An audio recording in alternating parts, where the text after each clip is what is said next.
Winston S. Churchill, The World Crisis, Volume 3, Chapter 9, The Intervention of the United States.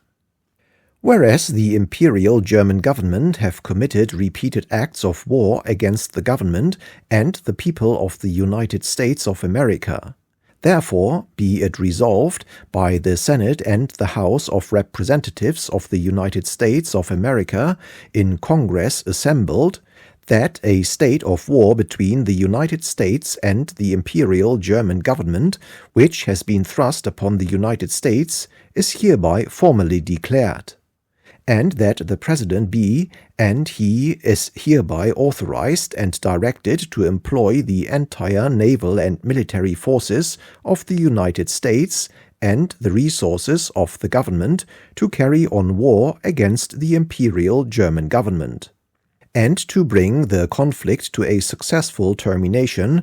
All the resources of the country are hereby pledged by the Congress of the United States. The Congressional Resolution of April 6, 1917. The beginning of 1917 was marked by three stupendous events: the German declaration of unlimited U-boat war, the intervention of the United States, and the Russian Revolution. Taken together, these events constitute the second great climax of the war. The order in which they were placed was decisive. If the Russian Revolution had occurred in January instead of in March, or if, alternatively, the Germans had waited to declare unlimited U-boat war until the summer, there would have been no unlimited U-boat war and consequently no intervention of the United States. If the Allied had been left to face the collapse of Russia without being sustained by the intervention of the United States, it seems certain that France could not have survived the year, and the war would have ended in a peace by negotiation, or, in other words, a German victory. Had Russia lasted 2 months less, had Germany refrained for 2 months more, the whole course of events would have been revolutionized. In this sequence we discern the footprints of destiny. Either Russian endurance or German impatience was required to secure the entry of the United States, and both were forthcoming.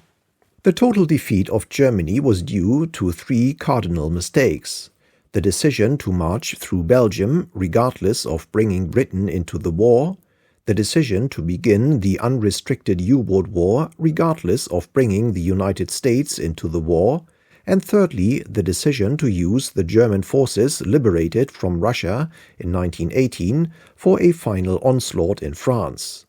But for the first mistake, they would have beaten France and Russia easily in a year.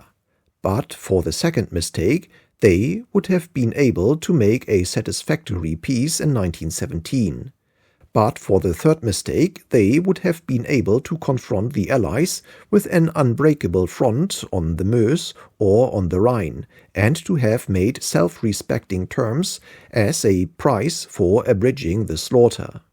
All these three errors were committed by the same forces, and by the very forces that made the military strength of the German Empire.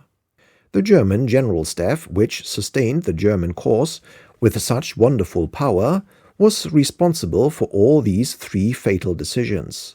Thus nations as well as individuals come to ruin through the over-exercise of those very qualities and faculties on which their dominion has been founded. However long the controversy may last, there will never be any agreement between the belligerent nations on the rights or wrongs of the U-boat warfare. The Germans never understood and never will understand the horror and indignation with which their opponents and the neutral world regarded their attack. They believed sincerely that the outcry was only hypocrisy and propaganda. The law and custom of the sea were very old. They had grown up in the course of centuries, and although frequently broken in the instance, had in the main stood the stress of many bitter conflicts between nations. To seize even an enemy merchant ship at sea was an act which imposed strict obligations on the captor. To make a neutral ship a prize of war stirred whole histories of international law. But between taking a ship and sinking a ship was a gulf. The captor of a neutral ship at sea had by long tradition been bound to bring his prize into harbor and judge her before the prize courts.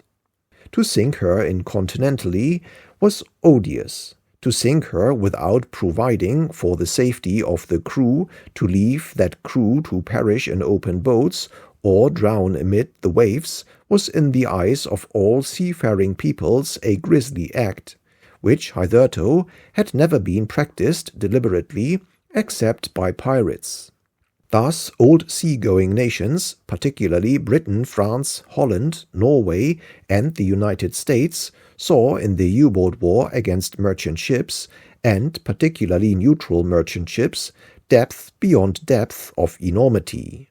And indeed the spectacle of helpless merchant seamen, their bark shattered and foundering, left with hard intention by fellow mariners to perish in the cruel sea, was hideous. But the Germans were newcomers on salt water. They cared little for all these ancient traditions of seafaring folk. Death for them was the same in whatever form it came to men. It ended in a more or less painful manner their mortal span. Why was it more horrible to be choked with salt water than with poison gas, or to starve in an open boat than to rot wounded but alive in no man's land? The British blockade treated the whole of Germany as if it were a beleaguered fortress, and avowedly sought to starve the whole population, men, women, and children, old and young, wounded and sound, into submission. Suppose the issues had arisen on land instead of at sea. Suppose large numbers of Americans and neutrals had carried food or shell into the zone of the armies under the fire of the German artillery. Suppose their convoys were known to be traversing certain roads towards the front. Who would have hesitated for a moment to overwhelm them with drum fire and blast them from the face of the earth? Whoever hesitated to fire on towns and villages because helpless and inoffensive non-combatants were gathered there? If they came within reach of the guns, they had to take their chance, and why should not this apply to the torpedoes too? Why should it be legitimate to slay a neutral or non-combatant on land by cannon if he got in the way, and a hideous atrocity to slay the same neutral or non-combatant by torpedo on the seas? Where was the sense in drawing distinctions between the two processes? Policy might spread its web of calculation, but in logic the path was clear. Yes, we will, if necessary, kill everyone of every condition who comes within our power and hinders us from winning the war, and we draw no distinction between land and sea. Thus the German naval staff. But the neutrals took a different view. The original driving power behind the U-boat attack on merchant ships was the rasping and energetic personality of Admiral von Tirpitz. We have already seen in Volume 1 the fate of his first efforts. On February 4, 1915, he had proclaimed that from February 18 onwards, every Allied merchant vessel found within the waters surrounding the British Isles would be destroyed without its being always possible to avoid dangers to the crews and passengers, and that neutral ships would also be exposed to danger in the war zone. At that time Tirpitz had at his disposal no more than 20 to 25 suitable submarines, of which only one-third, say 7 or 8, could be on duty at a time. Having regard to the enormous traffic and numerous harbors of the British Isles, as well as to our defensive measures, we considered it certain that the effects of this attack would be comparatively unimportant to the volume of our trade. I therefore announced immediately that we would publish every week the sinkings of merchant vessels effected by the German submarines, together with the number of ships entering and leaving British ports. The result fully justified our confidence, and by May 1915, Tirpitz's failure to impede sea traffic with such puny resources was apparent to all. The anger of neutrals and the menacing attitude of the United States, which the new form of sea warfare aroused, coupled with its feeble results in practice, convinced German Emperor, Chancellor and Foreign Office after the sinking of the Lusitania and Arabic that Tirpitz was wrong and must be restrained. The operations of the U-boats were accordingly restricted by successive orders and hampered by vacillations of policy, and by the autumn of 1915 they died away altogether. The premature exposure with inadequate forces of this method of warfare was of immense service to Great Britain. Countermeasures of every kind and on the largest scale were from the beginning of 1915 set on foot by the Admiralty under my direction. Armed small craft were multiplied to an enormous extent, both by building and conversion. The arming of merchantmen was pressed forward.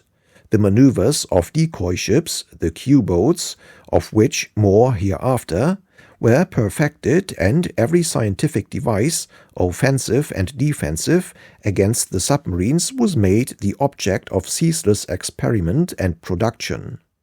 The first U-boat attack failed grotesquely, but the countermeasures which had been launched were continued at full speed by Mr. Balfour and his board all through 1915 and 1916.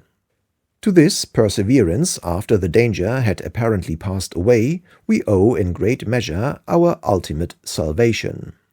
In a speech which I made in the House of Commons while on leave from the front on March 7, 1916, I endeavored to stimulate these precautions by a definite warning. In naval war particularly, you must always be asking about the enemy. What now? What next? You must always be seeking to penetrate what he will do, and your measures must always be governed and framed on the basis that he will do what you would least like him to do. My right honourable friend Mr. Balfour showed that the late board had surmounted some of the very serious and difficult dangers at the beginning of the war. But one he did not mention, the menace of the submarine attack on merchantmen, was overcome by measures taken this time last year of an extraordinary scale and complexity. But although the German submarine campaign has up to date been a great failure, and although it will probably continue to be a failure, here again you cannot afford to assume that it will not present itself in new and more difficult forms, and that new exertions and new inventions will not be demanded. And you must be ready with your new devices before the enemy is ready with his. And your resourcefulness and development must continually proceed upon a scale which exceeds the maximum you expect from him. I find it necessary to utter this word of warning, which for obvious reasons I should not proceed to elaborate. At this very time in the spring of 1916, Tirpitz renewed his pressure upon the German Chancellor to permit the resumption of the U-boat war. He marshalled all his forces for the assault on Bethmann-Hollweg. General von Falkenhayn was won over. Admiral von Holzendorf was enthusiastic. Tirpitz himself, in his memorandum of February 1916, wrote, "Immediate and relentless recourse to the submarine weapon is absolutely necessary. Any further delay in the introduction of unrestricted warfare will give England time for further naval and economic defense measures and cause us greater losses in the end, and endanger quick success. The sooner the campaign be opened, the sooner will success be realized, and the more rapidly and energetically will England's hope of defeating us by war of exhaustion be destroyed. If we defeat England, we break the backbone of the hostile coalition." Footnote: in my memoirs, von Tirpitz, Volume 2, page 419. End of footnote. Tirpitz accosted the emperor aggressively on February 23, 1916, and demanded a decision. The emperor, who no doubt realized that pressure was being brought to bear upon him and his chancellor from many quarters, summoned a meeting on March 6, from which he deliberately excluded Tirpitz. As the result of this meeting, at which the Chancellor, Falkenhayn, and Holzendorf were present, it was decided to postpone the opening of unrestricted U-boat war indefinitely. Orders which had been actually issued for beginning it on April 1 were cancelled. Tirpitz immediately requested his dismissal, which was accorded to him on March 17. The conflict was, however, maintained by the naval staff and by Admiral Scheer. There were available for U-boat campaign in the spring of 1916 about 50 suitable vessels as against the 20 to 25 of the preceding year. Thus Tirpitz could have maintained less than 20 U-boats in constant action. Having regard to the progress of the British countermeasures, there is no reason to believe that this larger number would have imposed a serious strain upon our overseas supplies. But behind the 50 U-boats in commission, no less than 157 were building within the German financial year of 1916. When these were completed by the beginning of 1917, the issue would for the first time be of a grave character. The attack of 25 U-boats in February 1915 was absurd. The attack by 50 U-boats in February 1916 would easily have been defeated. But the attack of 200 U-boats in February 1917 raised possibilities of a different order.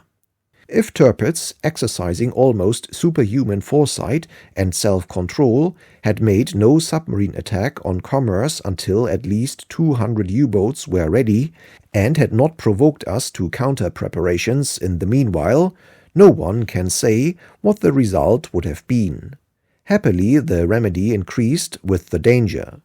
The U-boat menace was taking vast and terrible dimensions, but the young disease, which shall destroy at length, grows with its growth and strengthens with its strength. Now, however, we are coming to the end of 1916, and in the breathing space which winter still affords to warring nations, the German chiefs haggardly surveyed the deadly scene.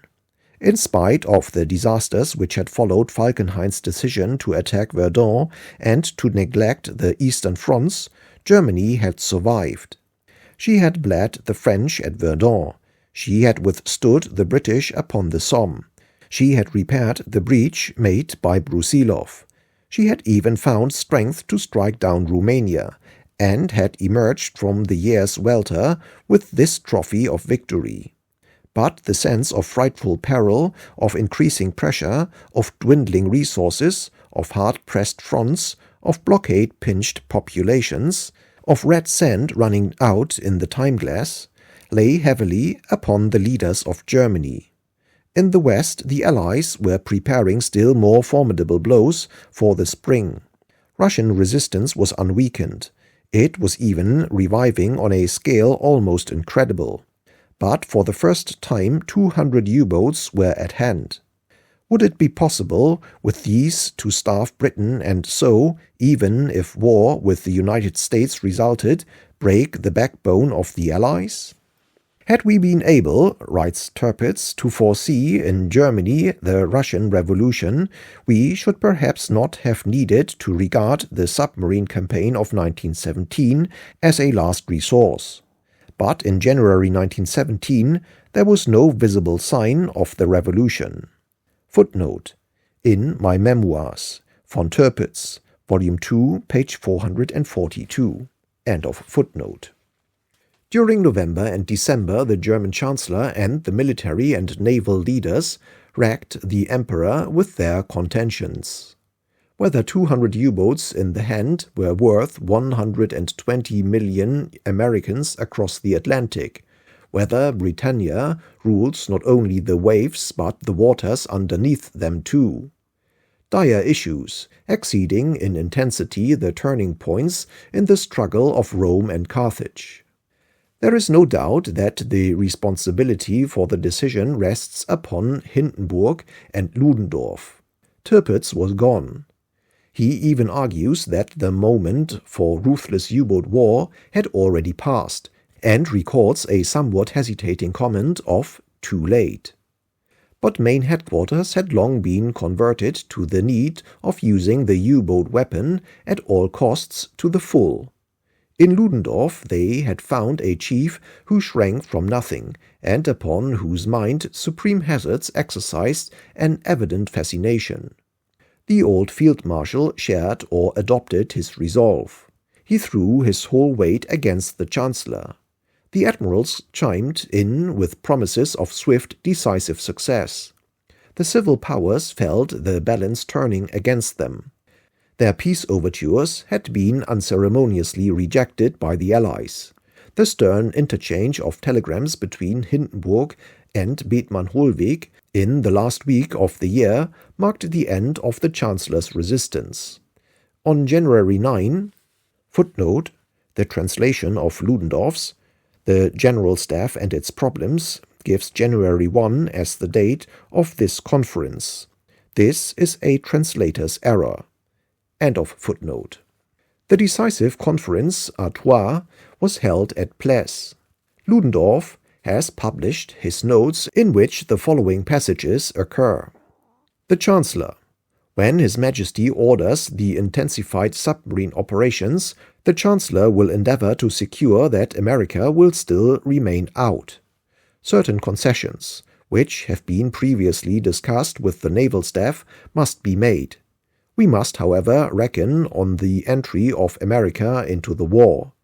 The decision to embark on the unrestricted U-boat campaign is therefore dependent upon the results we expect from it. Admiral von Holzendorff offers us the prospect that we shall have England at our mercy by the next harvest. The experiences of the U-boats in recent months, the increased number of boats, the bad economic situation of England certainly form a reinforcement for luck. Taking it all round, the prospects of the unrestricted submarine campaign are very favorable. Of course, those favorable prospects are not capable of proof. We must be quite clear that, judging by the military situation, great military blows are scarcely likely to bring us final victory. The U-boat campaign is the last card. A very serious decision. But if the military authorities regard the U-boat campaign as necessary, I am not in a position to oppose them. The Field Marshal. We are in a position to meet all eventualities against America, Denmark, Holland, and even Switzerland. The submarine operations in cruiser form have hitherto brought us only a slightly greater measure of success. We need the most energetic and ruthless action possible. Therefore, the U-boat war must begin not later than February 1, 1917. The war must be brought to a speedy end on account of our allies, though we could continue for some time longer. The Chancellor. It is to be remembered that the U-boat war may mean postponing the end of the war. General Ludendorff. The U-boat war will improve the situation even of our armies. The ammunition supply will suffer from the shortage of timber and coal. That means a relief for the troops on the Western Front. We must spare the troops a second Somme battle. Our own experience, the effect of the transport crisis, show that relief is certain. Moreover, Russia's offensive capacity will be diminished by the shortage of ammunition due to the lack of tonnage. The Siberian Railway will not be enough for Russia by itself. The Chancellor. On America's eventual entry into the war, her help will consist in the delivery of food to England, financial assistance, the supply of aeroplanes, and a force of volunteers. The Field Marshal. We are already prepared to deal with that. The chances of the submarine operations are more favorable than they are ever likely to be again. We can and must begin them. The Chancellor: Yes, we must act if victory beckons. The Field Marshal: We shall be reproached later on if we let the moment slip. The Chancellor: The position is certainly better than last September. General Ludendorff: The measures we shall take against neutrals are in no way provocative. They are purely defensive. The Chancellor: And suppose Switzerland came into the war, or the French marched through that country. The Field Marshal: That would not be unfavorable from the military point of view. Footnote: In The General Staff and Its Problems by Ludendorff, Volume 1, page 304. End of footnote. Of the meeting at which the Emperor was present later on the same day, the Chancellor has himself left an account. Footnote: Bethmann von Hollweg, Betrachtungen über den Weltkrieg, Part 2, pages 131 to 137. End of footnote. Early in January 1917 I was summoned to GHQ. When I arrived in Pless on the morning of the 9th, the decision had de facto already been made. The Supreme Command and the Admiral Staff were determined on their part to have U-boat warfare. The Kaiser ranged himself on their side. Compared with the spring and summer of 1916, when I had prevented U-boat warfare, the situation had completely altered. Then my opinion had prevailed, because the authority of General von Falkenhayn, in view of the obviously insufficient number of U-boats, had not been great enough to impose a measure which, although it was popular in the circles influenced by the conservatives, national liberals, and the Navy, was still regarded with skepticism by the majority of the Reichstag. With all these considerations in my head, I went to the common audience with the Kaiser on the evening of the 9th of January. There, right away, I found the general atmosphere just as laden as in a conference I had had alone with the Supreme Command at midday. I had the feeling that I had before me men who no longer had any inclination to be diverted by persuasion from their already settled decisions. Admiral Staff and OHL, footnote, the German GHQ, Großes Hauptquartier, Great Headquarters, was the Kaiser's headquarters, political, naval and military. OHL, Oberste Heeresleitung, the Supreme Command of the German Field Army, sometimes translated the Supreme Command or the main headquarters, was the military section of the German GHQ. Its head was the Chief of the General Staff of the Field Army. End of footnote. Admiral Staff and OHL put forward their demands. I declared that I could not throw doubt on the military opinion that the war could not be brought to a successful end by action on land alone. Certain success of the U-boat war, in my opinion, could be just as little proved as certain failure. If success was denied, then the worst of all ends stood before us. I must appreciate American help higher than the OHL put it. After the reply of the intent to our peace offer, I could not for the moment indicate any prospect of peace negotiations.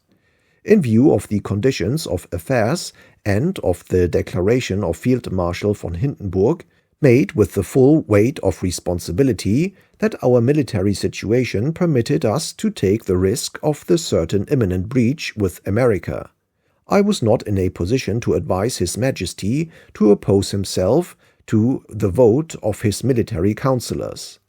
The decision was then made. In about half an hour the audience with the Kaiser, which was no longer a council, came to an end. Next day OHL advised the Kaiser to change his Chancellor at once. His capitulation had availed him nothing. It would have been better, before history, to have gone down with flag flying. No one can doubt what his convictions were, and we now know that they were right. Events forthwith began their new course. Surely to no nation has fate been more malignant than to Russia. Her ship went down in sight of port. She had actually weathered the storm when all was cast away. Every sacrifice had been made. The toil was achieved. Despair and treachery usurped command at the very moment when the task was done. The long retreats were ended. The munition famine was broken. Arms were pouring in. Stronger, larger, better equipped armies guarded the immense front. The depots overflowed with sturdy men. Alexeyev directed the army and Kolchak the fleet. Moreover, no difficult action was now required. To remain in presence, to lean with heavy weight upon the far-stretched Teutonic line, to hold without exceptional activity the weakened hostile forces on her front. In a word, to endure. That was all that stood between Russia and the fruits of general victory. Says Ludendorff, surveying the scene at the close of 1916, Russia in particular produced very strong new formations. Divisions were reduced to 12 battalions, their batteries to 6 guns. New divisions were formed out of the surplus 4th battalions and the 7th and 8th guns of each battery. This reorganization made a great increase of strength. Footnote: in Ludendorff, Volume 1, page 305. End of footnote. It meant, in fact, that the Russian Empire marshaled for the campaign of 1917 a far larger and better equipped army than that with which she had started the war. In March, the Tsar was on his throne. The Russian Empire and people stood. The front was safe, and victory certain. It is the shallow fashion of these times to dismiss the Tsarist regime as a purblind, corrupt, incompetent tyranny. But a survey of its 30 months' war with Germany and Austria should correct these loose impressions and expose the dominant facts. We may measure the strength of the Russian Empire by the battering it had endured, by the disasters it had survived, by the inexhaustible forces it had developed, and by the recovery it had made. In the government of states, when great events are afoot, the leader of the nation, whoever he be, is held accountable for failure and vindicated by success. No matter who wrought the toil, who planned the struggle, to the supreme responsible authority belongs the blame or credit for the result. Why should this stern test be denied to Nicholas II? He had made many mistakes. What ruler had not? He was neither a great captain nor a great prince. He was only a true, simple man of average ability, of merciful disposition, upheld in all his daily life by his faith in God. But the brunt of supreme decisions centered upon him. At the summit where all problems are reduced to yea or nay, where events transcend the faculties of men and where all is inscrutable, he had to give the answers. His was the function of the compass needle. War or no war, advance or retreat, right or left, democratize or hold firm, quit or persevere. These were the battlefields of Nicholas II. Why should he reap no honor from them? The devoted onset of the Russian armies which saved Paris in 1914, the mastered agony of the munitionless retreat, the slowly regathered forces, the victories of Brusilov, the Russian entry upon the campaign of 1917, unconquered, stronger than ever, has he no share in these? In spite of errors vast and terrible, the regime he personified, over which he presided, to which his personal character gave the vital spark, had at this moment won the war for Russia. He is about to be struck down. A dark hand, gloved at first in folly, now intervenes. Exit Tsar. Deliver him and all he loved to wounds and death. belittle his efforts, asperse his conduct, insult his memory, but pause then to tell us who else was found capable. Who or what could guide the Russian state? Men gifted and daring, men ambitious and fierce, spirits audacious and commanding. Of these there was no lack. But none could answer the few plain questions on which the life and fame of Russia turned. With victory in her grasp she fell upon the earth, devoured alive, like Herod of old, by worms. But not in vain her valiant deeds. The giant mortally stricken had just time, with dying strength, to pass the torch eastward across the ocean to a new Titan, long sunk in doubt, who now arose and began ponderously to arm. The Russian Empire fell on March 16. On April 6, the United States entered the war. Of all the grand miscalculations of the German High Command, none is more remarkable than their inability to comprehend the meaning of war with the American Union. It is perhaps the crowning example of the unwisdom of basing a war policy upon the computation of material factors alone. The war effort of 120 million educated people, equipped with science and possessed of the resources of an unattackable continent, nay, of a new world, could not be measured by the number of drilled soldiers, of trained officers, of forged cannon, of ships of war they happened to have at their disposal. It betokens ignorance of the elemental forces resident in such a community to suppose they could be permanently frustrated by a mechanical instrument called the U-boat. How rash to balance the hostile exertions of the largest, if not the leading, civilized nation in the world against the chance that they would not arrive in time upon the field of battle. How hard to condemn the war-worn, wearied, already outnumbered heroic German people to mortal conflict with this fresh, mighty, and once aroused, implacable antagonist. There is no need to exaggerate the material assistance given by the United States to the Allies. All that could be sent was given as fast and as freely as possible, whether in manhood, in ships, or in money. But the war ended long before the material power of the United States could be brought to bear as a decisive or even as a principal factor. It ended with over 2 million American soldiers on the soil of France. A campaign in 1919 would have seen very large American armies continually engaged, and these, by 1920, might well have amounted to 5 million of men.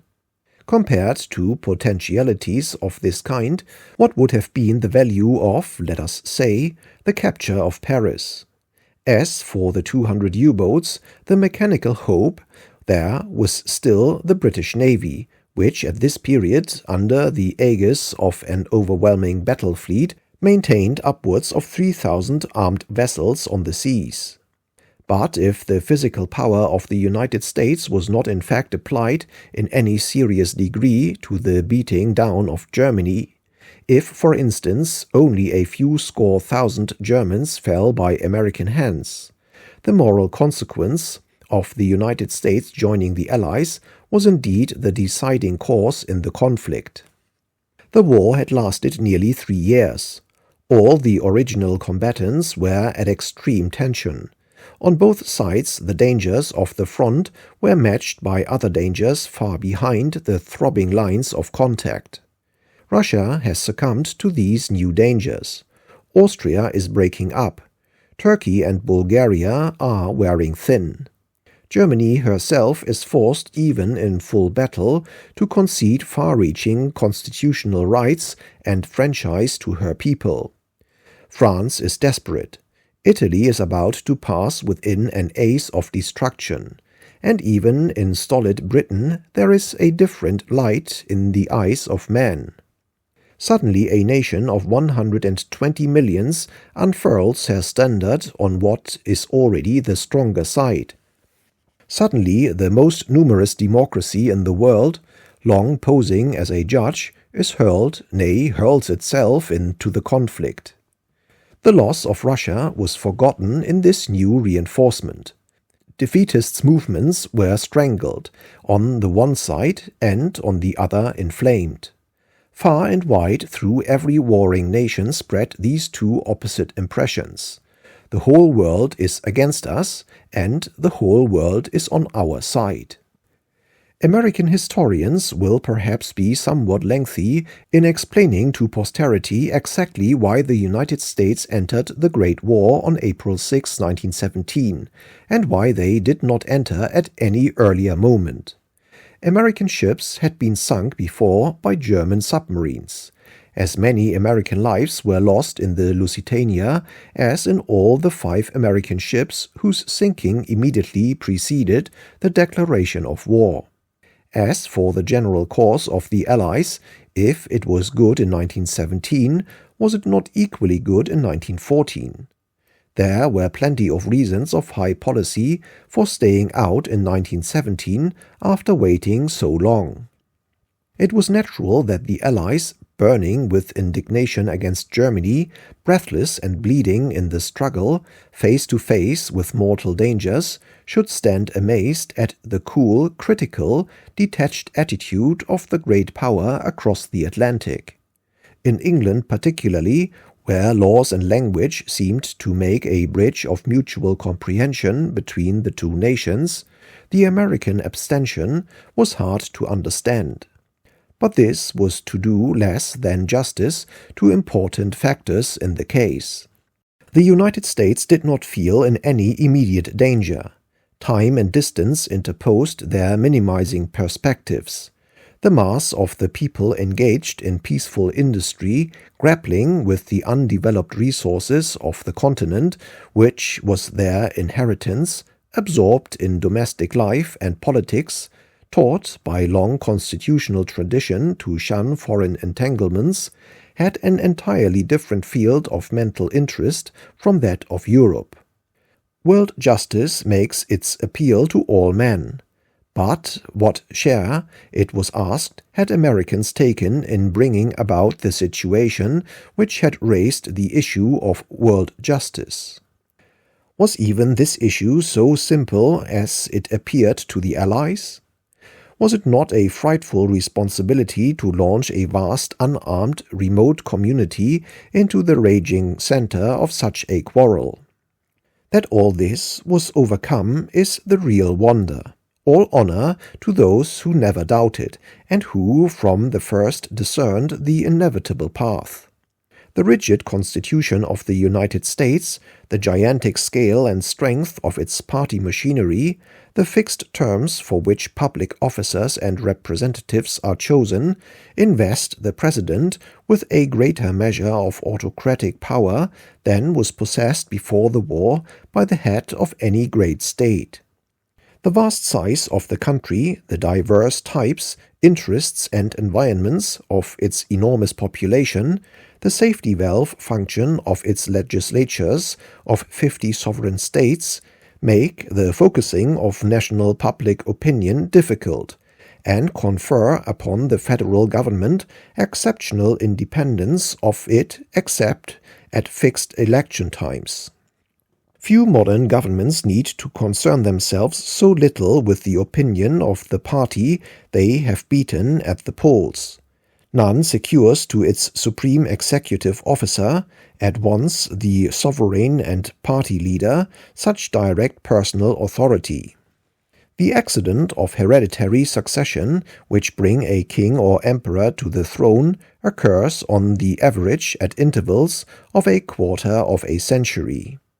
During this long period, as well as in his whole life before accession, the qualities and disposition of the monarch can be studied by his subjects, and during this period parties and classes are often able to devise and create checks and counterchecks upon personal action.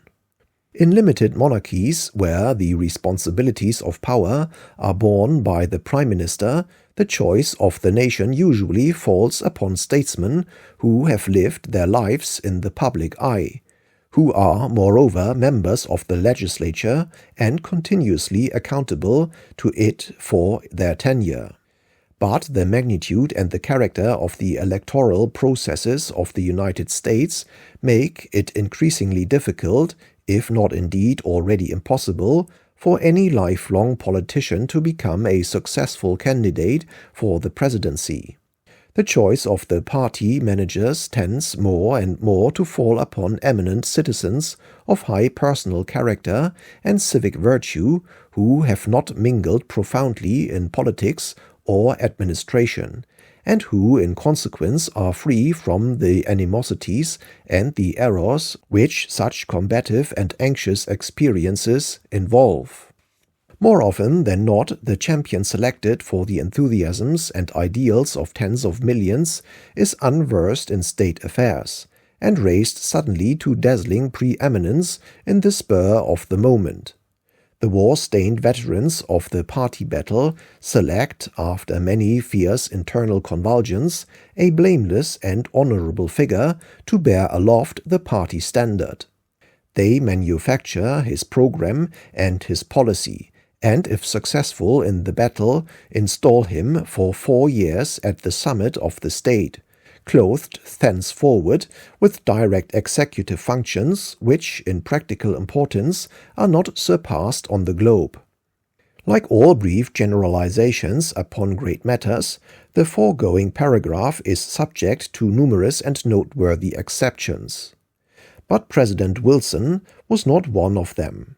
In all his strength and in all his weakness, in his nobility and in his foibles, he was, in spite of his long academic record and brief governorship, an unknown and unmeasured quantity to the mighty people who made him their ruler in 1912. Still more was he a mystery to the world at large. Writing with every sense of respect, it seems no exaggeration to pronounce that the action of the United States with its repercussions on the history of the world depended, during the awful period of Armageddon, upon the workings of this man's mind and spirit to the exclusion of almost every other factor, and that he played a part in the fate of nations incomparably more direct and personal than any other man. It is in this light that the memoirs of Colonel House acquire their peculiar interest. In these pages we see a revelation of the President, dwelling in the bosom of his domestic circle with the simplicity and frugality of Nicholas II, inaccessible except to friends and servitors, and very sparingly to them, towering above Congress, the cabinet his mere implement, untempered and undinted in the smithy of public life, and guided by that frequent recurrence to first principles enjoined in the American Constitution, Woodrow Wilson, the inscrutable and undecided judge upon whose lips the lives of millions hung, stands forth a monument for human meditation. First and foremost, all through and last, he was a party man. His dominating loyalty was to the great political association which had raised him to the presidency, and on whose continued prosperity he was sincerely convinced the best interests of mankind depended.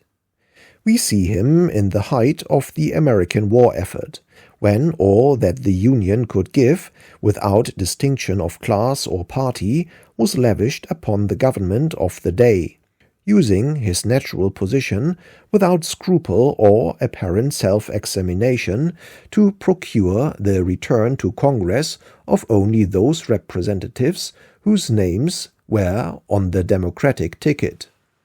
Under his regime there were none of those temporary sacrifices of party rancor which were forced on European countries by their perils. The whole power of prestige of the American nation at war was politically impounded so far as possible by the office-holders of the day and the party machine.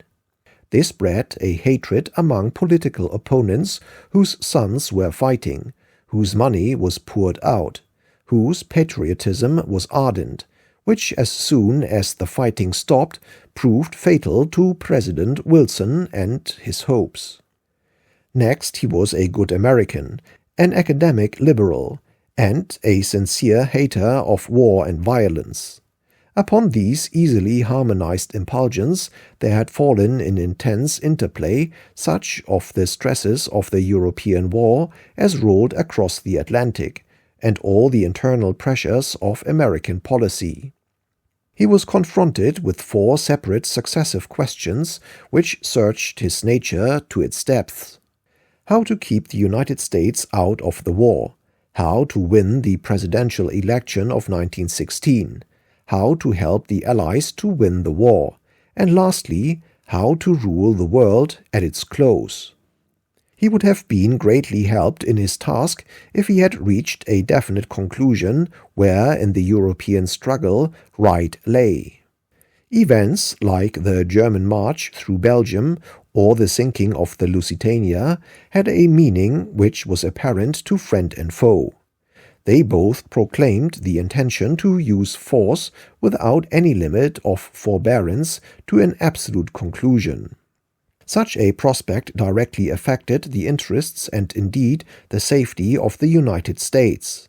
The victory of Germany and the concomitant disappearance of France and the British Empire as great powers must, after an uncertain interval, have left the peaceful and unarmed population of the United States nakedly exposed to the triumph of the doctrine of force without limit.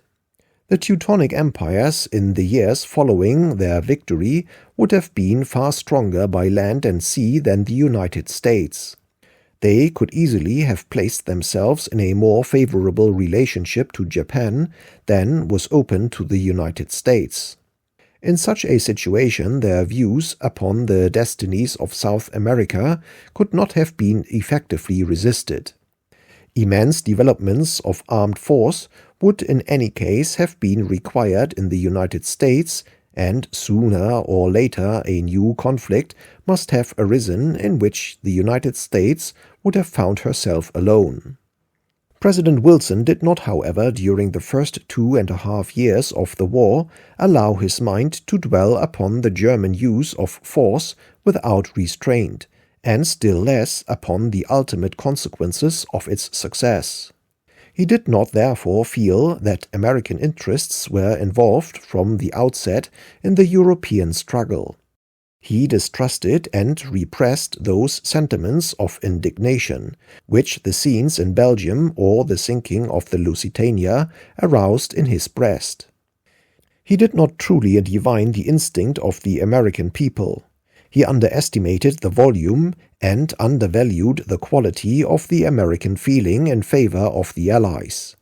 Not until he was actually delivering the famous war message to Congress did he understand where, in the vast medley of American opinion, the dominant willpower of the nation lay and had always lain.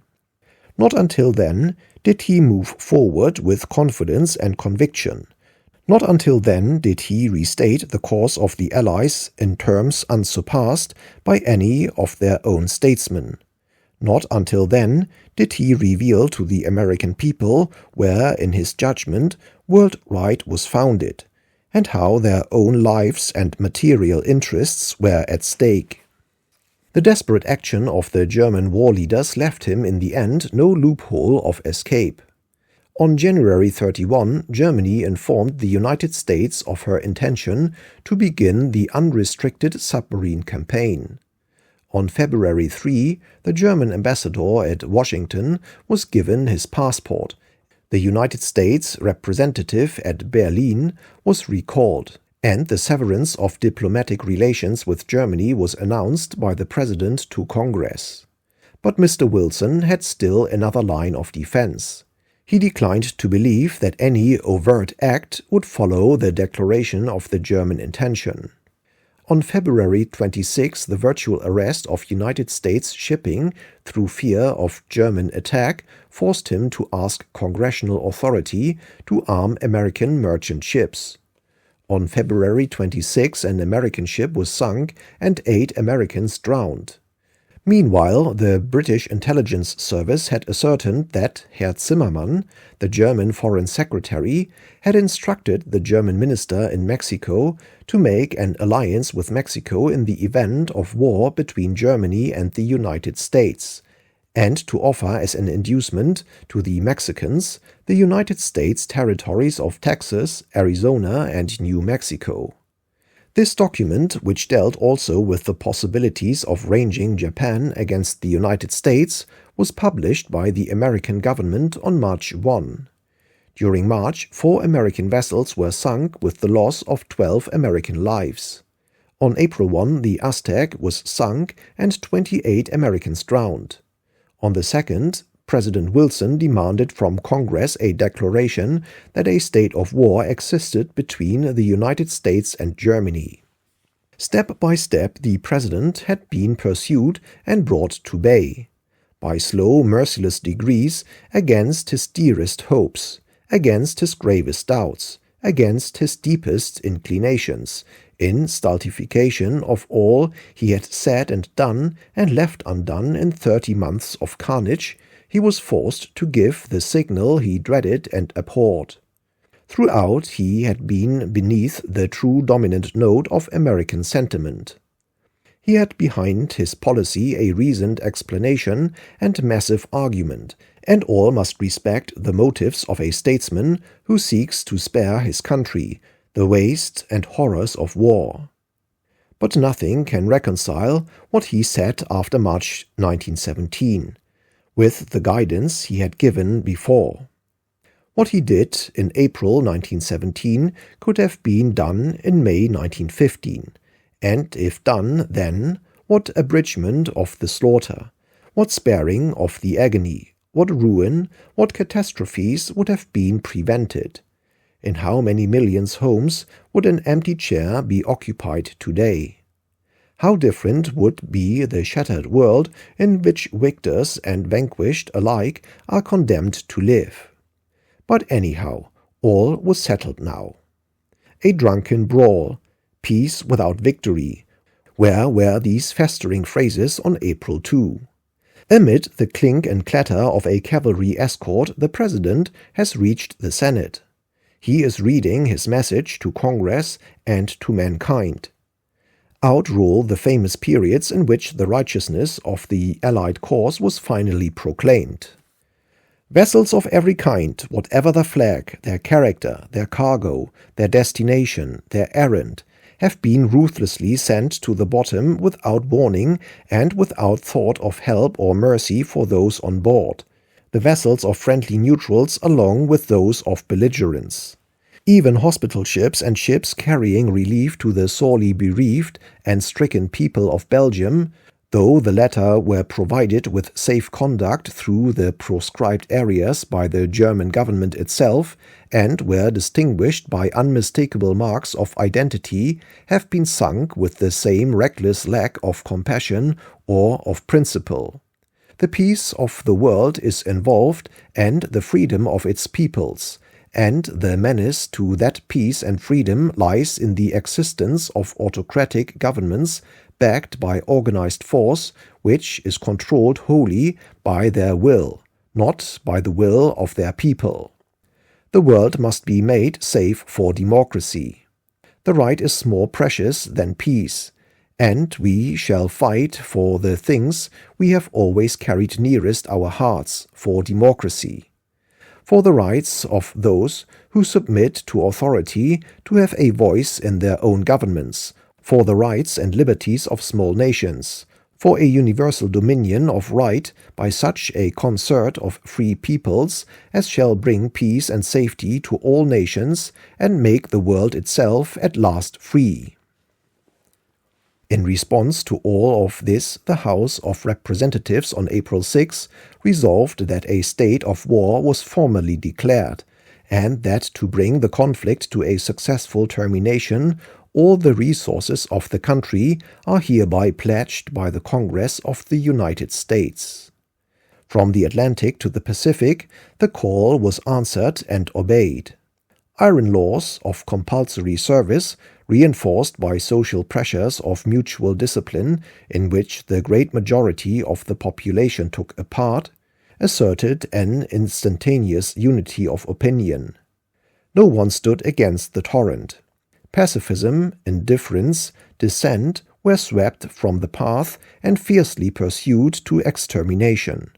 And with a roar of slowly gathered, pent-up wrath, which overpowered in its din every discordant yell, the American nation sprang to arms.